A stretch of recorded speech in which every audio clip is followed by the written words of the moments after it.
you're saying that more junior civil servants said to you, I'm finding working for Mr Raab really difficult, this has happened or that's happened, please can you talk to him about it, but don't mention me. And you tried to relay that and he didn't accept that. That's correct.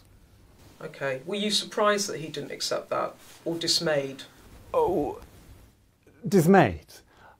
Because I think that he was in control of his behaviours. I think he could have changed his behaviours, and he chose not to change his behaviours. What were the behaviours?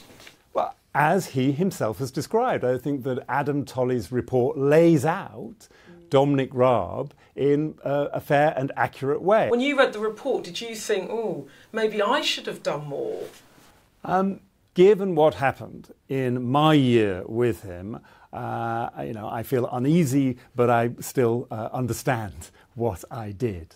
Let me put it another way. Do you think he should apologise for his behaviour now? Yes. You do? And were you dismayed that he didn't? Yes. The former head of the Civil Service, Lord Carslake, warned today that the Prime Minister needs to speak out against the torrent of invective against the civil service. I agree. I think that the Prime Minister, who is also the Minister for the Civil Service, he knows the civil service. He is surrounded by civil servants in Number 10 and the Cabinet Office. He knows their ethos. He knows their quality. So I hope that the Prime Minister and other ministers do publicly recognise that. What I saw in his acceptance letter of Mr Raab was immense sympathy with Mr Raab as Mr Raab railed against the civil service.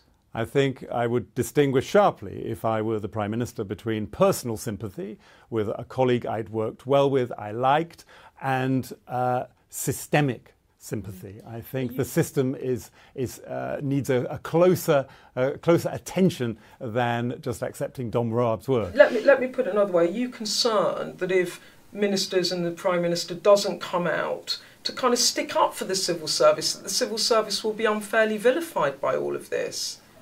That is a possibility, because one aspect is the silence of civil servants, that a debate can rage about them without any serving civil service participation. So that, I think, is an unfair debate, and that is another reason for me, as a retired civil servant, to speak out, because I worked for the civil service for 38 years. The characterisation given by Mr Raab, I think, is flat wrong. Has the Prime Minister fallen short in his response? The Prime Minister, when he became Prime Minister, promised a government of integrity, accountability and professionalism. I think that the resignations that we have seen so far are compatible with that ambition, but it's an ambition that has to be met, has to be fulfilled every day and every week in politics. So by actions, but he's not backing it up with words to back up the integrity and professionalism of the civil service? Well, we'll see. I mean, this is still the first week